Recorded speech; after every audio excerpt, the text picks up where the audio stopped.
नमस्कार, सगरमाथा प्राइम समाचारमा स्वागत छ। म जयन्ती पुडासेनी। नमस्कार, सगरमाथा प्राइम समाचारमा स्वागत छ। म पुष्पाश्री कार्की। अब मुख्य समाचार।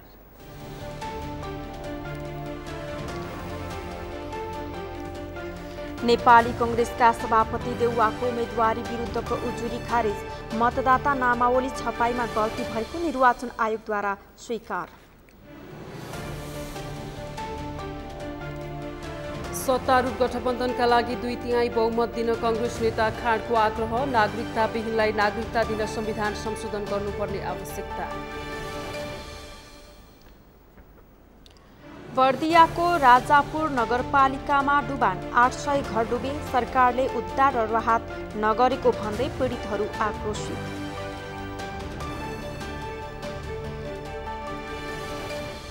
युक्रेन सरकारद्वारा रुसी आक्रमणबाट बच्न भूमिगत आश्रय स्थलमा बस्न नागरिकहरूलाई आग्रह। देशभर साइरन बजाएर सचेत हुन निर्देशन। र 9औं राष्ट्रिय खेलकुद अन्तर्गत आजको महिला क्रिकेटमा आइपिएफ र सुदूरपश्चिम विजयी, बागमती र गण्डकी पराजय।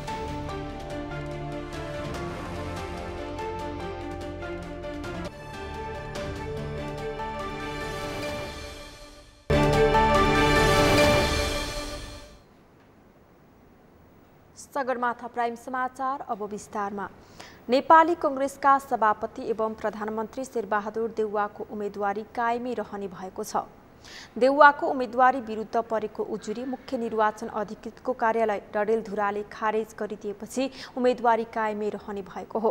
उजुरीमाथि छानबिन गर्दा निवेदकको दाबी नपुगेकाले मनोनयन स्वीकृत गर्ने निर्णय भएको मुख्य निर्वाचन अधिकृतको कार्यालय डडेलधुराले जनाएको छ। मतदाता परिचय पत्रमा भएको जन्म मितिमा छपाई गलत भएको पाइएको कार्यालयको भनाइ छ। देउवाका विपक्षी उम्मेदवार नेपाली कांग्रेस बीपीका कर्णबहादुर मल्लले जन्ममिति फरक भएको भन्दै उम्मेदवारी खारेजीको माग गर्दै निर्वाचन अधिकृतको कार्यालयमा उजुरी दिनु भएको थियो। मुख्य निर्वाचन अधिकृतको कार्यालयमा पत्नी डाक्टर आर्जु राणा देउवा मार्फत आजै उजुरीको जवाफ बुझाइएको थियो। देउवाको नागरिकतामा जन्ममिति विक्रम सम्वत 2003 जेठ 31 गते रहेको छ भने मतदाता नामावलीमा 2002 जेठ 31 गते उल्लेख छ। देउवा 7औं पटक डडेलधुराबाट निर्वाचन लड्दै हुनुहुन्छ। आगामी निर्वाचनका लागि चुनावी मैदानमा उत्रिएका विभिन्न उम्मेदवार विरुद्धको उजुरीको चाङ्नी लागेको छ। उजुरीका लागि आयोगले दिएको समयभित्र प्रधानमन्त्री समेत रहेका डडेलधुराबाट प्रतिनिधि सभा सदस्य उम्मेदवार शेरबहादुर देउवादेखि जेलमा रहेका बर्दिया निर्वाचन क्षेत्र नम्बर 2बाट प्रतिनिधि सभा सदस्यका उम्मेदवार रेशम चौधरीसम्मका विरुद्ध उजुरी परेको छ। अभिषेक सुनारको रिपोर्ट। प्रतिनिधि सभा र प्रदेश सभाका उम्मेदवारहरू विरुद्ध अधिकांश उनीहरूका प्रतिस्पर्धी उम्मेदवारले नै उजुरी दिएका छन्। उनीहरूको उम्मेदवारी खारिज गर्नुपर्ने मागसहित उम्मेदवारहरूले उजुरी गरेका हुन्। डडेलधुराबाट उम्मेदवार बनेका कांग्रेस सभापति एवं प्रधानमन्त्री शेरबहादुर देउवा विरुद्ध जन्ममितिको विषयमा प्रतिस्पर्धी बीपी कांग्रेसका कर्ण मल्लले उजुरी दिए। बर्दिया निर्वाचन क्षेत्र नम्बर 2बाट हाल कारागारमा रहेका नागरिक उन्मुक्ति पार्टीका रेशमलाल चौधरी विरुद्ध माओवादी केन्द्रका सुरेश पन्तले उजुरी दिए। उच्च अदालतबाट जन्मकैदको सजाय सदर भएकाले चौधरी उम्मेदवार हुन अयोग्य भएको भन्दै उजुरी परेको हो। त्यस्तै धनुषा निर्वाचन क्षेत्र नम्बर 3बाट एमालेकी उम्मेदवार जुली कुमारी महतो विरुद्ध निर्वाचन आचार संहिता उल्लङ्घन गरेको भन्दै उजुरी परेको छ। बर्दिया निर्वाचन क्षेत्र नम्बर 1बाट कांग्रेसका उम्मेदवार सञ्जय कुमार गौतम विरुद्ध आधिकारिक उम्मेदवार नभएको भन्दै उजुरी परेका छन्। त्यस्तै सुनसरी निर्वाचन क्षेत्र नम्बर 3बाट कांग्रेसका उम्मेदवार विजय कुमार गच्छदारको उम्मेदवारी खारिजीको माग गर्दै उजुरी पर्यो। चर्चित ललिता निवास जग्गा प्रकरणमा मुख्य आरोपित गच्छदार विरुद्ध भ्रष्टाचारको मुद्दा खेपिरहेको भन्दै उजुरी परेको हो। यता निर्वाचन आयोगले भने उजुरी पुष्टि हुने प्रमाण भेटिए उम्मेदवारी स्वतः रद्द हुने स्पष्ट गरेको छ। उजुरी परेकाहरूको हकमा सम्बन्धित मुख्य निर्वाचन अधिकृत वा निर्वाचन अधिकृतले त्यसमा आवश्यक जाँचबुझ गरेर उहाँले निर्णय गर्ने हो र त्यसमा प्रमाण पुगेको छ, उजुरीकर्ताको प्रमाण पुगेको छ भने उहाँले सोही बमोजिम निर्णय गर्नुहुन्छ, प्रमाण पुगेको छैन भने त्यही निर्णय गर्नुहुन्छ। लामो समयदेखि कारागारमा रहेकाहरूको लागि भने अदालतले नै कसुरदार भनी फैसला गरेपछि मात्र उनीहरूको उम्मेदवारी रद्द हुने आयोगको भनाइ छ। उहाँहरू अन्तिम फैसला नभएसम्म उहाँहरू थुनुवा मात्रै हुन्छ, अन्तिम फैसला भएपछि कैदी हुन्छ हैन।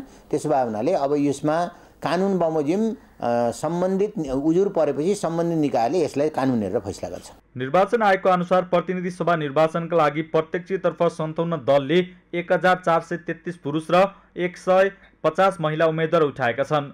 858 पुरुष र 85 महिला गरी 943 जनाले स्वतन्त्र उम्मेदवारी दर्ता गराएका छन्। प्रतिनिधि सभा र प्रदेश सभाको उम्मेदवारहरूलाई परेको उजुरीको सम्बन्धित अधिकृतले नै हेर्ने हुँदा कार्यालयमा एकिन तथ्याङ्क भने नभएको आयोगको भनाइ छ। सगरमाथा टेलिभिजनका लागि क्यामेरामा प्रताप लामाका साथ अभिषेक सुनार, काठमाडौँ। संविधानले समानुपातिक समावेशी सिद्धान्तका आधारमा समाज निर्माण गर्ने परिकल्पना गरेको भए पनि प्रत्यक्षतर्फ भने राजनीतिक दलहरूले समानुपातिक उम्मेदवार चयन गर्न सकेका छैनन्। मूलधारका राजनीतिक दलहरूले निर्वाचनको टिकट वितरण गर्ने बेला संविधानको मूल मर्मलाई नै बिर्सिएका छन्।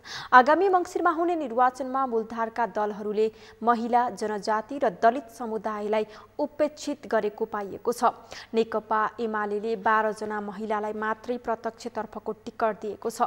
31 जना जनजातिलाई टिकट दिएकोमा एमाले जम्मा 1 जना दलित वर्गका व्यक्तिलाई टिकट दिएको छ। कांग्रेसले 20 जना जनजातिलाई टिकट दिएको छ भने 5 जना महिलालाई प्रत्यक्षतर्फको उम्मेदवार बनाएको छ।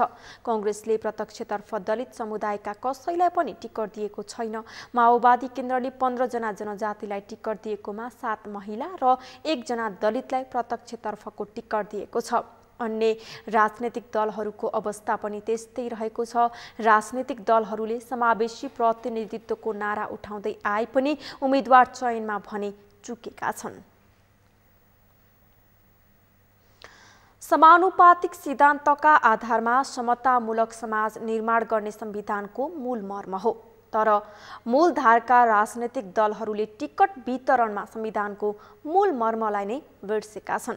प्रत्यक्षतर्फ दर्ता गरिएका उम्मेदवारीमा दलहरूले महिला, जनजाति र दलित समुदायलाई उपेक्षा गरेको पाइएको छ। यसै सन्दर्भमा आजको सगरमाथा जनबोलीमा हामीले आम सर्वसाधारणलाई सोधेका थियौं, संविधानको मर्म अनुसार उम्मेदवारी समावेश नहुनुलाई तपाईँ के भन्नुहुन्छ?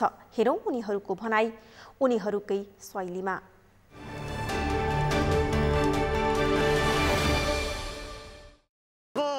राजनीतिक दलहरूले पनि संविधानलाई चाहिँ मूलतः रूपमा पालन गर्नुपर्छ। अब संविधानले जति कोटा तोकेको छ त्यो कोटा अनुसार दिनुपर्ने हो। अब यो नदिनुमा चाहिँ उनीहरूमा यो तल पिछडिएकोहरूलाई चाहिँ अलिकति उत्थान गर्नलाई कमजोरी नै देखिन्छ है। यसलाई चाहिँ अझै पनि सुधार गरेर लानुपर्छ जस्तो लाग्छ। नेपालको संविधान 2072ले निर्दिष्ट रूपबाट किटान गरेको 33% हक जुन सुकै जनजातिले चाहिँ आफ्नो आरक्षित कोटामा पाउनुपर्ने हो, तर नेताहरूको परिवारवाद हाबी हुँदा यो संविधान कार्यान्वयन हुन सकेको छैन र नेताहरूमा चाहिँ आफ्नो परिवारवाद, नातावादले चाहिँ जकडिएको हुँदा उनीहरूले नै बनाएको संविधान कार्यान्वयन गरेर उनीहरू नै लालायित छैनन्। चुनावमा नतिजा कसरी हासिल गर्न सकिन्छ भन्ने उनीहरूको ध्येय हुन्छ र उनीहरूले आफ्नो एजेन्डा कसरी तय गर्छ भने भोट कसरी गेन गर्न सकिन्छ त्यही आधारले आफ्नो एजेन्डा तय गर्छ। विशेष गरेर संविधान प्रदत्त अधिकार महिलाले जुन 33% पाउनु पर्थ्यो त्यही अनुसार जनजातिको सबैको आरक्षण गरिएको छ संविधानमा, तर त्यसरी उम्मेदवार दिन सकेको छैन। त्यो प्रमुख कारण भनेकै कसले चुनाव जित्छ, कसले स्रोत साधन परिचालन गर्न सक्छ, त्यही हिसाबले नेपालका राजनीतिक दलहरू उठ्दछन्। यसको दुईटा पाटो छ। एउटा पाटो भनेको चाहिँ सक्षम भएर पनि महिलाको कारणले गर्दा ऊ महिला हो भन्ने कारणले मात्र पनि अगाडि बढ्न नपाएको स्थिति पनि छ। कतिपय कुरामा चाहिँ अब नातावादबाट ऊ सक्षम पनि छ, तर कस्तो खालको सक्षम भने राजनीतिक हिसाबले सक्षम छैन। अरू कुरामा सक्षम छ भने राजनीतिमा जम्न त ल ठिकै छ, म अरू कुरामा सक्षम छु, पढे लेखेको छु भन्ने हिसाबले आउन पनि ठिक छैन होइन। त्यो हिसाबले टिकट दिन पनि ठिक छैन। त्यो कारणले चाहिँ अब कुनै एउटा पाटो हेर्दाखेरि चाहिँ सक्षम नभएकै कारणले नदिएको हो कि जस्तो लाग्छ। उनीहरूको आफ्नो मान्छेहरूलाई नै पुग्दैन, अरूलाई कहाँ दिन्छ? आफ्नो छोरा छोरी, श्रीमती, भान्जा भान्जी कति छ? हाम्रो नेपालीको नाता कति छ ठुलो? कोही परिवारवादभित्र छन् के? परिवारवादभित्र भएकोले यो अरूलाई टिकट दिनै पुग्दैन उनीहरूलाई।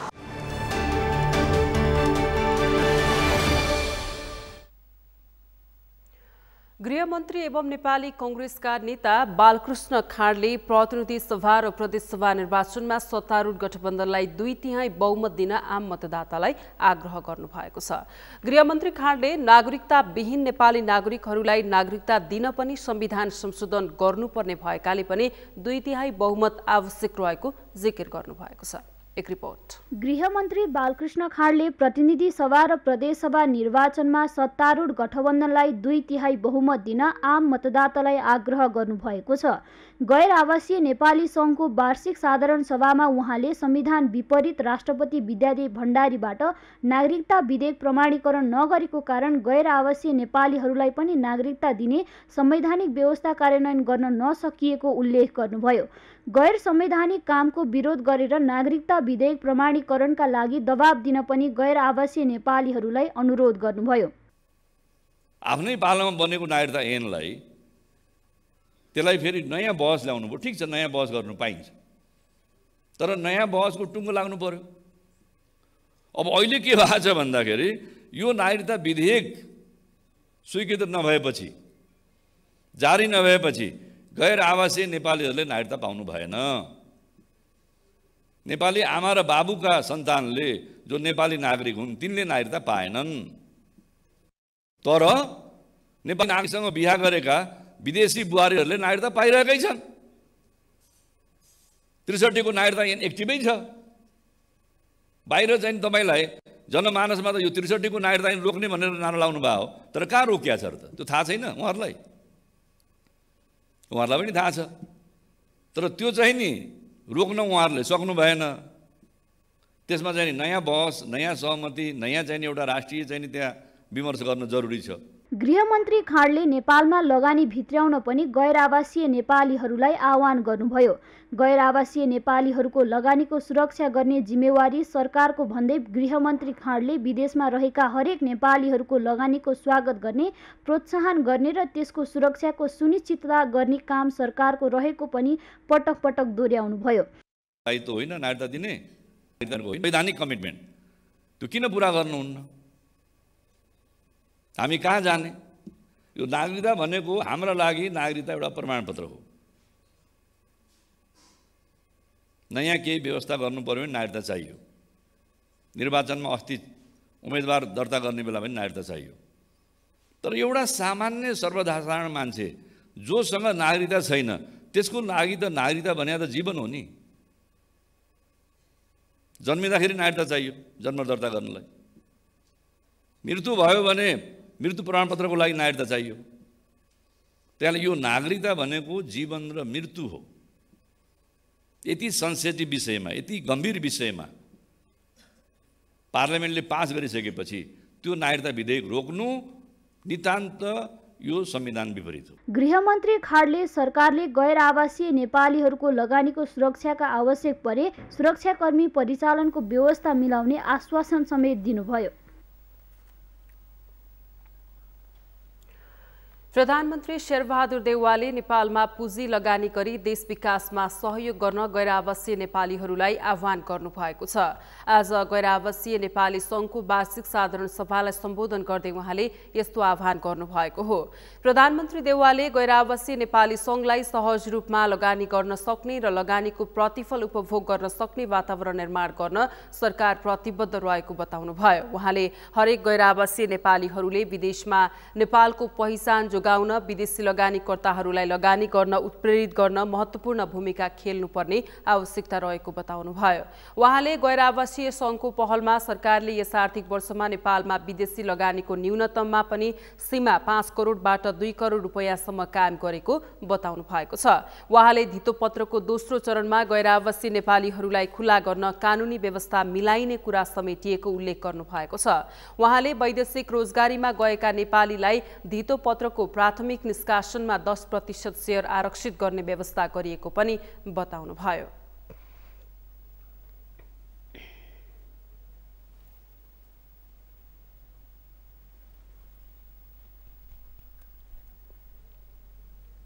वैदेशिक रोजगारीमा गएका नेपालीहरूलाई धितोपत्रको प्राथमिक निष्कासनमा 10% शेयर आरक्षित गर्न व्यवस्था पनि गरिएको छ। यसबाट गैर आवासीय नेपालीहरूलाई नेपालमा विभिन्न माध्यमले लगानी गर्न उत्प्रेरित सबै गर्ने कुराको अपेक्षा लिएको छ। गैर आवासीय नेपालीहरूको नेपाल आगमनमा सहजीकरणदेखि लिएर लगानी र सम्पत्तिको संरक्षण गर्नेसम्म काम सरकारले आफ्नो तर्फबाट आवश्यक सहयोग उपलब्ध गराएको छ। प्रधानमन्त्री देउवाले निकट भविष्यमा नै गैर नागरिकता सम्बन्धी ऐनलाई सरकारले संशोधन गर्ने प्रतिबद्धता पनि जनाउनुभयो। प्रधानमन्त्री देउवाले सरकारले गैर आवासीय नेपालीहरूको नेपाल आगमनमा सहजीकरणदेखि सम्पत्ति सुरक्षित गर्ने सम्बन्धमा आवश्यक सहयोग उपलब्ध गराउँदै आएको उल्लेख गर्नुभयो। सगरमाथा प्राइम समाचारमा अब पालो विश्रामको। विश्रामपछि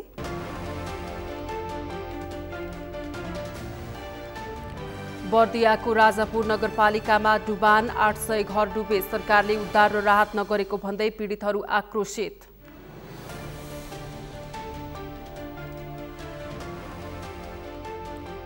युक्रेन सरकारद्वारा रुसी आक्रमणबाट बस्न भूमिगत आश्रयस्थलमा बस्न नागरिकहरूलाई आग्रह। देशभर साइरन बजाएर सचेत हुन निर्देशन।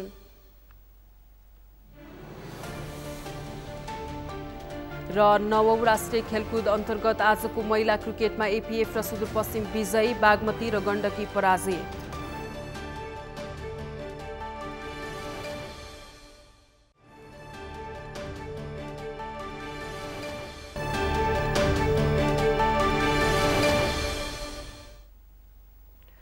विश्रामपछि सगरमाथा प्राइम समाचारमा स्वागत छ। अब बाँकी समाचार।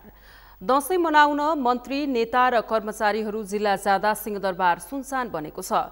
दशैं सकिएर सरकारी कार्यालयहरू खुल्न थालिसक्दा पनि सिंहदरबारमा चहल पहल भने त्यति बाक्लो देखिँदैन। नेता र मन्त्रीहरू निर्वाचन प्रायोजनार्थ आफ्नो जिल्ला जाने क्रम बढेसँगै सिंहदरबार सुनसान बनेको छ।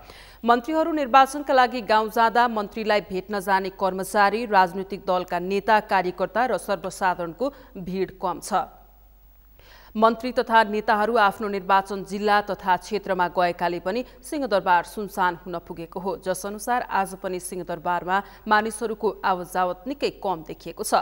आइतबार कोजाग्रत पूर्णिमादेखि दशैं औपचारिक रूपमा सकिए पनि सरकारी कामकाज सुरु भइसक्दा समेत दशैं बिदामा गएका कर्मचारीहरू फर्किसकेको अवस्था छैन भने मन्त्रीहरू पनि निर्वाचनका लागि दौडिरहँदा मन्त्रालयमा आउने सेवाग्राही तथा सर्वसाधारणको भिडभाड घटेको छ।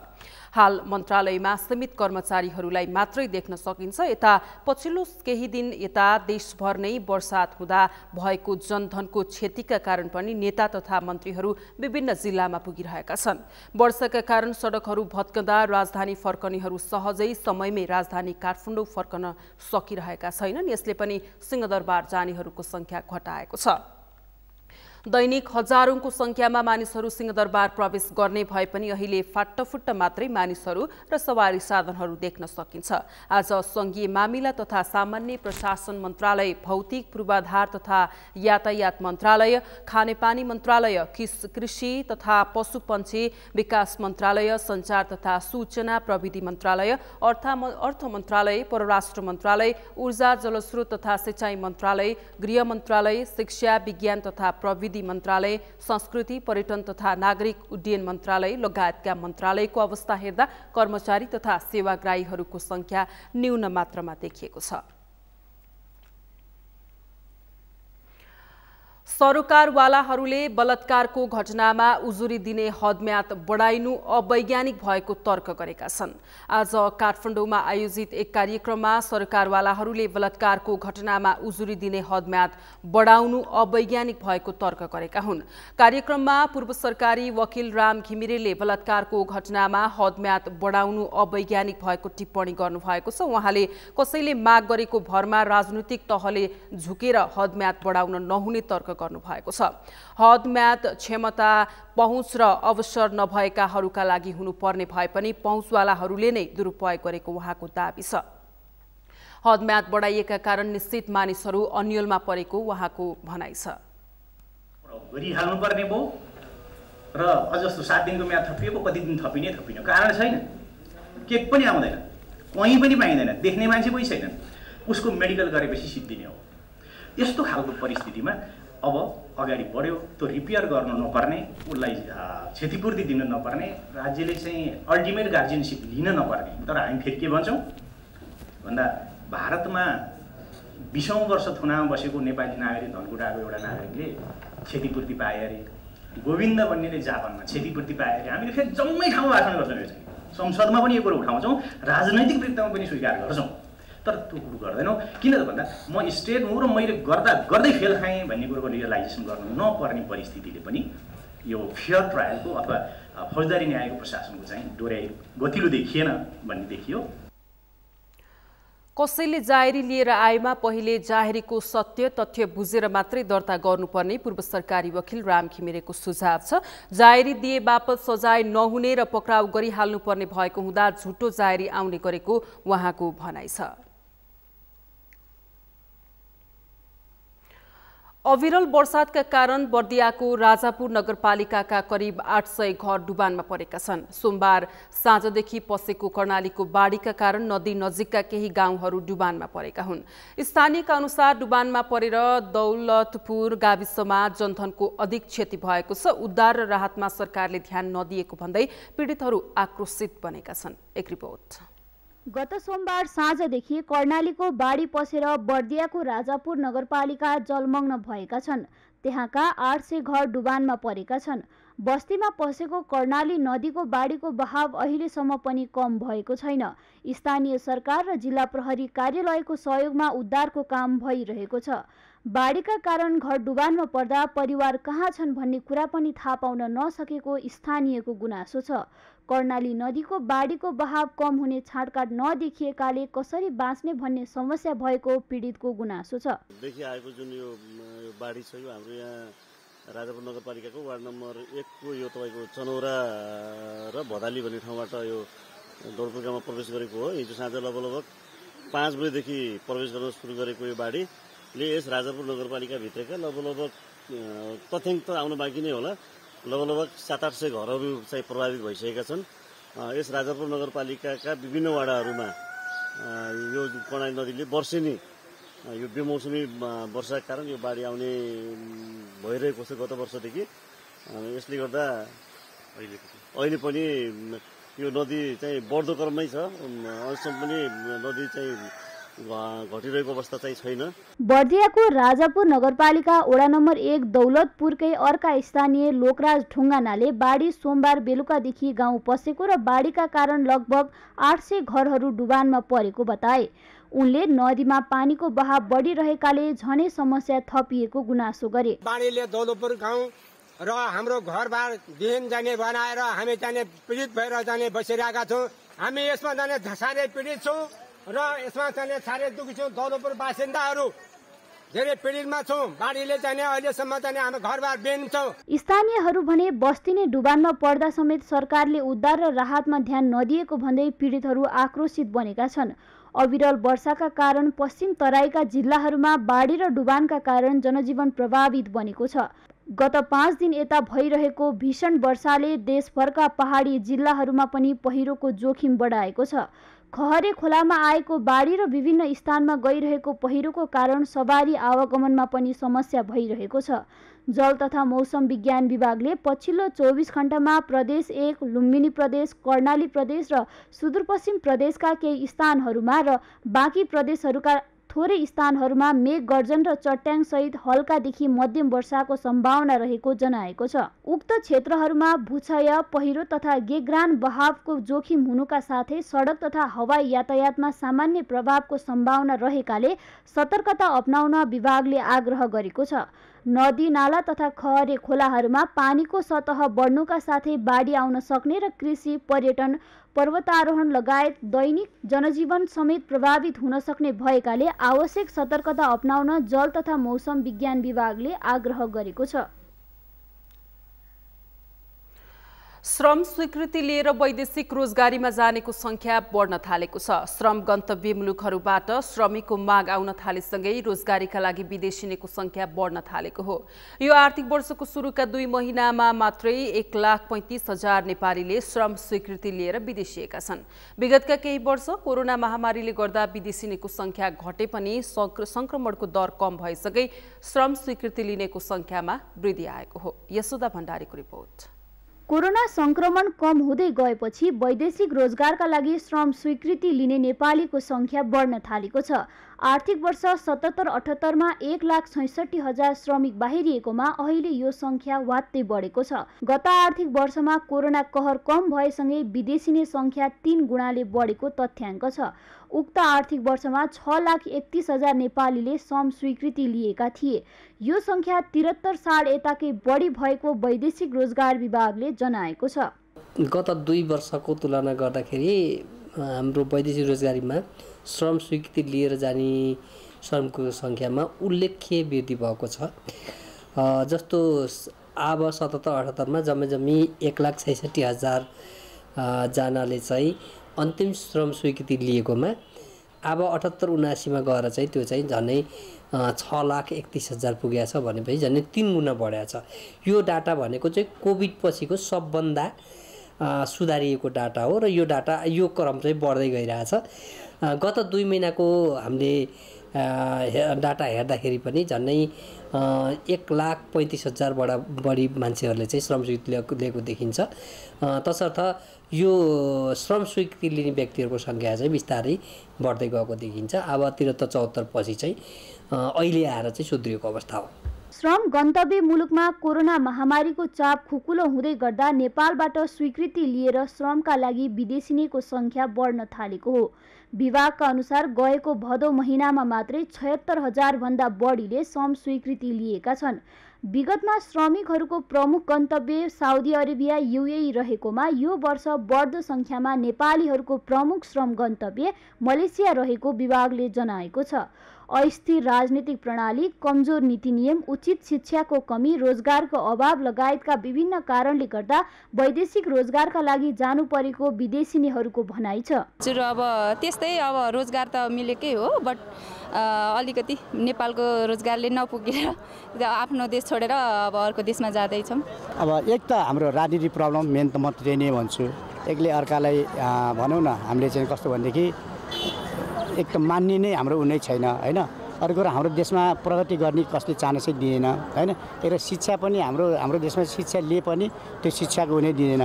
त्यसले गर्दाखेरि हामी चाहिँ अलवेज आई थिङ्क 50% विदेशी छन्। यहाँको भन्दा बेटर डिग्री हुन्छ नि त, उताको लाइक प्र्याक्टिकल बेस्ड हुन्छ, त्यही भएर प्रत्येक वर्ष विदेशिनी नेपालीहरूको संख्या बढ्दै गएको अवस्थामा नियन्त्रणका लागि राज्यबाट साख्यै पहल भएको पाइँदैन। देशमै उचित शिक्षाको व्यवस्था, रोजगारीको अवसर र राज्य सञ्चालन गर्ने संयन्त्र गतिलो भए वर्षेनी लाखौं नेपालीहरूले विदेशिनु पर्ने बाध्यताबाट छुटकारा पाउने थिए। तर मुलुक हाँक्नेहरू यस विषयमा उदासीन छन्। सगरमाथा टेलिभिजनका लागि क्यामेरामा केशव तिमल सिन्हाका साथमा यशोदा भण्डारी, काठमाडौँ। कास्कीको पोखरा स्थित फेवा तालमा जलकुम्भी झार फैलिएपछि सरसफाई अभियान सञ्चालन गरिएको छ। पोखरा महानगरपालिकाको पहलमा विभिन्न सङ्घ संस्थाले फेवा ताल सरसफाई अभियान सञ्चालन गरेका हुन्। अभियान अन्तर्गत आज ड्याम साइटदेखि चङ्खपुरसम्म सरसफाई गरिएको छ। 33 वटा ओडाले 33 वटै स्थानमा सरसफाईको नेतृत्व लिएका छन्। ओडाबाट सक्रिय आमा समूह, युवा क्लब, व्यावसायिक सङ्घ संस्था, राजनैतिक दलका नेतृत्व, टोल संस्था, लायन्स क्लब लगायतका सामाजिक सङ्घ संस्था सरसफाईमा सहभागी भए। नेपाली सेना, नेपाल प्रहरी र सशस्त्र प्रहरीले सरसफाईमा सहभागिता जनाएका थिए। तालको मुहानतर्फ रहेको जलकुम्भी झार असोज महिना लागेसँगै हावा चल्ने र तालभरि फैलने गर्छ। लगातारको वर्षासँगै सबैजसो भागमा जलकुम्भी फैलिएर फेवा तालको रूप बन्ने गरेको छ। तालमा झार धेरै भएकाले सबै हटाउन 1 हप्ता लाग्ने बताइएको छ। डुङ्गाको सहायताले जलकुम्भी निकालिएको हो। तालको बीच भागमा रहेको ताल बाराही मन्दिर दर्शन गर्न जाने स्वदेशी तथा विदेशी पर्यटकलाई जलकुम्भीले अवरोध गर्ने गरेको थियो। सरसफाई अभियान बिहान 7 देखि 10 बजेसम्म चलेको थियो। तालबाट निकालिएका फोहोर पोखरा महानगरले संकलन गरेर व्यवस्थापन गरिनेछ। 40 माइक्रोन कम माइक्रोनको प्लास्टिक प्रयोगमा पूर्ण रूपमा प्रतिबन्ध लगाउने अभियान सुरु गरेको भए पनि त्यो पूर्ण कार्यान्वयनमा आउन सकेको छैन। वातावरण विभागमा दर्ता नभई सरकारको मापदण्ड विपरीत सञ्चालन गरिएका प्लास्टिक कम्पनीले 40 माइक्रोन भन्दा पातलो प्लास्टिक उत्पादन तथा बिक्री वितरण गर्ने गरेको भए पनि त्यस्ता कम्पनीहरू कहाँ सञ्चालन भइरहेका छन् भन्ने विभागले भेउ नपाउँदा प्रतिबन्धमा चुनौती थपिएको हो। मेनुका लम्सालको रिपोर्ट। सरकारले 40 माइक्रोन भन्दा कम माइक्रोनका प्लास्टिक प्रतिबन्ध गर्ने अभियान सुरु गरेको भए पनि सफल हुन सकेको छैन। वातावरण विभागमा दर्ता नै नगरी सामग्री उत्पादन तथा बिक्री वितरण हुँदा प्रतिबन्ध गर्ने अभियानका चुनौती थपिएको हो। वातावरण विभाग, वाणिज्य आपूर्ति तथा उपभोक्ता संरक्षण विभाग र नापतोल विभागको संयुक्त टोलीले गरेको बजार अनुगमनका क्रममा काठमाडौँ उपत्यकामा सञ्चालन भएका 19 प्लास्टिक उद्योगले मापदण्ड पालना नगरेको पाइएपछि उनीहरूलाई सचेत गराएको विभागले जनाएको छ।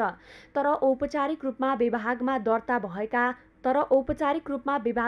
भएका प्लास्टिक उद्योगले उत्पादन गर्न छाडे पनि दर्ता नभएका प्लास्टिक कम्पनीले बिक्री वितरण गर्दा चुनौती देखिएको वातावरण विभागले जनाएको छ। झोलाको साइजलाई चाहिँ एउटा फिक्स गर्नुपर्छ जस्तो हामीले महसुस गरेका छौँ। जस्तै तपाईँको 5 केजी भन्दा तलको सामग्री चाहिँ बोक्नको निमित्त प्लास्टिकको झोला प्रयोग गर्न नपाइने अथवा 5 केजी भन्दा चाहिँ कम वेट बोक्न सक्ने प्लास्टिकको झोला उत्पादनलाई पूर्ण रूपले निषेध गर्ने र अर्को चाहिँ प्लास्टिकको झोलाहरूलाई उत्पादकको नाम लगायत त्यो झोलाको मोटाइको बारेमा त्यो झोलाको अन्य चाहिँ केही विवरणहरू चाहिँ प्रिन्ट गर्न लगाएर चाहिँ यसलाई नियन्त्रण गर्न सजिलो हुन्छ कि भन्ने पनि तर्फ हामीले हेरेका छौँ। सामान खरिद गरेर ल्याउन सहजताका लागि प्लास्टिक झोलाको प्रयोग हुने गर्दछ।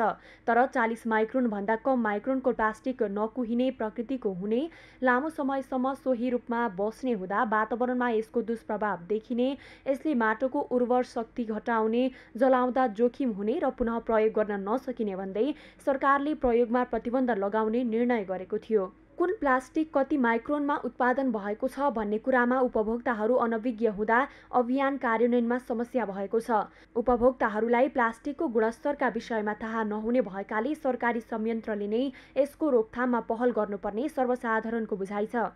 पहिला विकल्प ल्याउने अनि विकल्प ल्याएपछि त्यो उपभोक्ताहरूले र व्यापारीले चाहिँ त्यसको उपभोग गरेन भने अन्य उसलाई कारबाही गर्ने कि के गर्ने। पहिला विकल्पै छैन अनि बेकारमा यस्तो ल्यायो उस्तो ल्यायो भनेर मात्र त हुँदैन।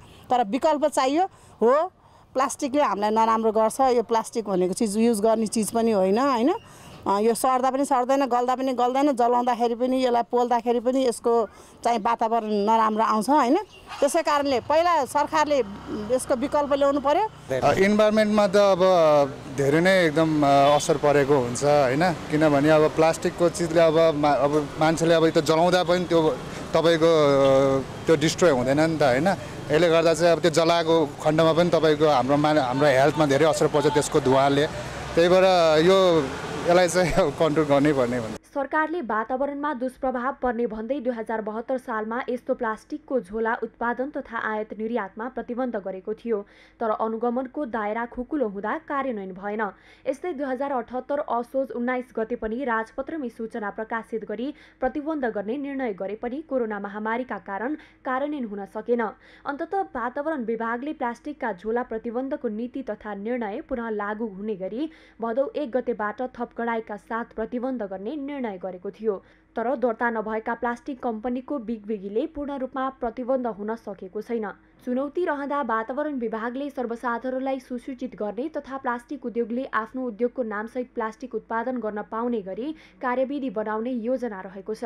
त्यस्ता प्लास्टिकका झोलाहरू चाहिँ अनौपचारिक क्षेत्रबाट बढी उत्पादन हुने, औपचारिक जुन दर्ता भएर बोर्ड राखेर चाहिँ इन्डस्ट्री खोलेर बस्नुभएकाहरूले चाहिँ भन्दा चाहिँ यो कोठाभित्र उत्पादन हुने बढी भएको हुनाले तिनीहरूलाई नियन्त्रण गर्न कठिन हुन्छ भइरहेको छ भन्ने चाहिँ हामीले महसुस पनि गरेका छौँ र अबका दिनहरूमा चाहिँ हामी त्यसरी एउटा चाहिँ वर्गीकरणलाई नै अलिकति प्रष्ट गर्नुपर्ने देखिएको छ भने अर्को चाहिँ अब यो प्लास्टिकको झोला चाहिँ दिनेलाई मात्रै होइन लिनेलाई पनि कारबाहीको दायरामा ल्याउनु पर्ने हामीले महसुस गरेका छौँ। विभागले यस्ता प्लास्टिक बिक्री वितरण तथा प्रयोग नगराउन जनचेतनामूलक क्रियाकलाप अन्तर्गत सामग्री उत्पादन गरी उपत्यकाका मुख्य व्यापारिक स्थानमा माइकिङ गरिरहेको बताएको छ। तर यो समस्या समाधानका लागि पर्याप्त छैन। सगरमाथा टेलिभिजनका लागि क्यामेरामा सुनिल कोलीका साथमा मेनुका नम्साल, काठमाडौँ। सगरमाथा प्राइम समाचारमा एकैछिन विश्रामपछि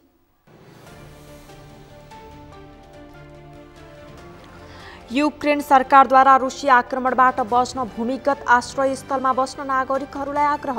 देशभर साइरन बजाएर सचेत हुन निर्देशन। र नवौं राष्ट्रिय खेलकुद अन्तर्गत आजको महिला क्रिकेटमा आइपिएफ र सुदूरपश्चिम विजयी, बागमती र गण्डकी पराजित।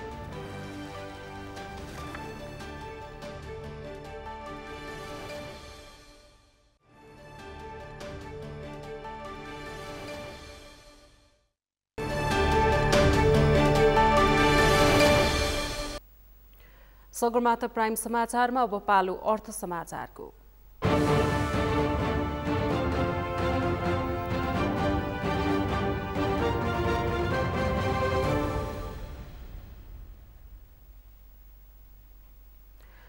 निर्वाचन समयमा हुने आर्थिक गतिविधिहरूले मुलुकको अर्थतन्त्रमा समेत 2% आर्थिक वृद्धि हुने विभिन्न अध्ययनले देखाएको छ। विगतमा नेपालमा पनि निर्वाचन ताका हुने आर्थिक गतिविधिले अर्थतन्त्रलाई चलायमान बनाएको देखिन्छ। निर्वाचनको बेलामा राजनीतिक दलका उम्मेद्वारहरूले निर्वाचन जित्नका लागि अत्याधिक खर्च नै गर्दछन्। निर्वाचनमा प्रयोग हुने खाद्य सामग्री र सवारी साधनमा खर्च गर्दा आर्थिक गतिविधि चलायमान बन्छ। एक रिपोर्ट। निर्वाचनको समयमा आर्थिक गतिविधि बढी चलायमान हुने भएकाले अर्थतन्त्र पनि सोही अनुसार चलायमान बन्ने आकलन गरिन्छ। तर आगामी निर्वाचनका समयमा अर्थतन्त्र खासै सुधार नहुने विज्ञहरू बताउँछन्। मुलुकको अर्थतन्त्र सुस्त गतिमा अगाडि बढिरहेको, बजारले 1 वर्षदेखि तरलता अभाव झेलिरहेको अवस्थामा निर्वाचनले मुलुकको अर्थतन्त्रमा सुधार नहुने विज्ञहरूको ठम्याइ छ। बजारमा अत्याधिक तरलताको अभाव, विकास निर्माणको काम तथा नीतिगत निर्णयहरू रोकिने, पूरा हुने आयोजनाहरू पूरा नहुने र चुनावले अर्थतन्त्रलाई दबाव दिने भएकाले अर्थतन्त्रमा सुधार ल्याउने अवस्था नभएको नेपाल राष्ट्र बैंकका पूर्व गभर्नर डाक्टर चिरञ्जीवी नेपालको तर्क छ। चुनावी वर्षमा सरकारले गर्न लागेको कामहरू कति चिज रोक्छ पनि, गर्दा पनि गर्दैन, कति नीतिगत कुराहरू रोकिन्छ, चुनावले गरेर आर्थिक क्रियाकलापहरू रोकिन्छ। किन सबैलाई चुनाव लागेको हुनाले क्रियाकलापहरू पुरा हुने आयोजनाहरू पनि हुँदैन। त्यस कारणले गर्दाखेरि हाम्रो जस्तो देशमा अब चुनाव आउँदाखेरिका कति आयोजना कार्यक्रमहरू रोकिने, अब चुनावले अर्थतन्त्रलाई अलिकति प्रेसर दिने भन्ने हुन्छ।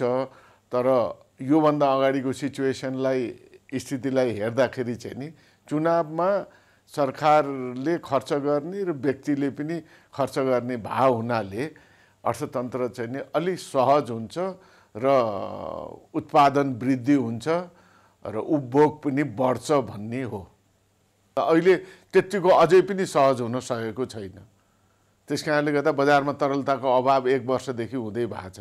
डाक्टर नेपालले बैंकहरूमा सङ्कलन भएको निक्षेप संस्था व्यक्तिहरूले दलगत उम्मेद्वारहरूलाई चन्दा दिनका लागि बैंकहरूबाट निकाल्ने बताउनुभयो। यसबाट बैंकहरूको निक्षेपमा राखिएको पैसा समेत बाहिर जाने भएकाले निर्वाचनको समयमा राष्ट्र बैंकलाई तरलतालाई स्थिर राख्न समस्या हुने उहाँको तर्क छ। राष्ट्र बैंकले बजारमा तरलता व्यवस्थापन गर्नका लागि बैंकहरूको सीडी रेसियोमा केही लचकता अपनाउन सक्नुपर्ने डाक्टर नेपालको सुझाव छ।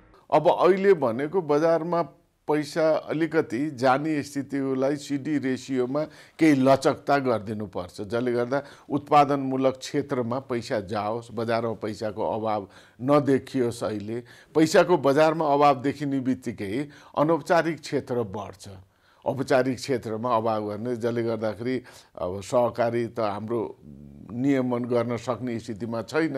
सहकारी क्षेत्रमा मान्छेले पैसा राख्ने र अरू क्षेत्रमा चाहिँ नि राख्न थालिसकेपछि, घरमै राख्न थालिसकेपछि बैंक वित्तीय संस्थाप्रतिको विश्वास घट्ने, अनौपचारिक क्षेत्र फस्टाउँदाखेरि देशको अर्थतन्त्र कता गएको छ भन्ने थाहा पाउने गाह्रो हुने स्थिति हुन्छ। पूर्व गभर्नर नेपालले निर्वाचनभन्दा अगाडि खर्च गर्नुपर्ने पुँजीगत खर्च गरेर सरकारले तरलता व्यवस्थापन गर्नुपर्ने बताउनुभयो। उहाँले निर्वाचनको समयमा कालो धन आउन सक्ने सम्भावना प्रशस्त रहेको तर्फ पनि सचेत गराउनुभयो। सगरमाथा प्राइम समाचारको अन्त्यमा छौं। अन्त्यमा मुख्य समाचार पुनः एकपटक।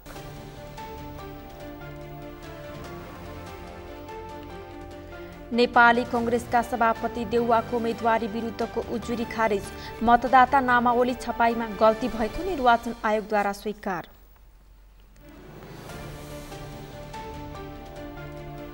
सत्तारूढ गठबन्धनका लागि 2/3 बहुमत दिन कांग्रेस नेता खाडको आग्रह, नागरिकता विहीनलाई नागरिकता दिन संविधान संशोधन गर्नुपर्ने आवश्यकता। बर्दियाको राजापुर नगरपालिकामा डुबान 800 घर डुबे, सरकारले उद्धार र राहत नगरेको भन्दै पीडितहरू आक्रोशित।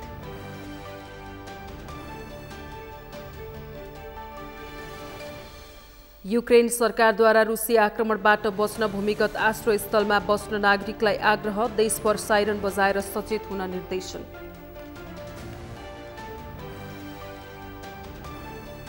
र 9औं राष्ट्रिय खेलकुद अन्तर्गत आजको महिला क्रिकेटमा एपीएफ र सुदूरपश्चिम विजयी, बागमती र गण्डकी पराजित।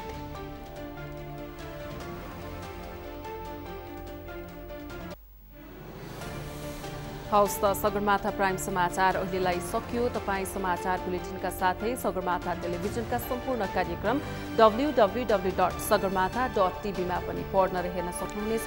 साथै युट्युबमा youtube.com/sagarmatha TV नेपालमा हेर्न सक्नुहुनेछ। तपाईँ हामीलाई फेसबुकमा पनि facebook.com/stb नेपालमा फलो गर्न सक्नुहुनेछ।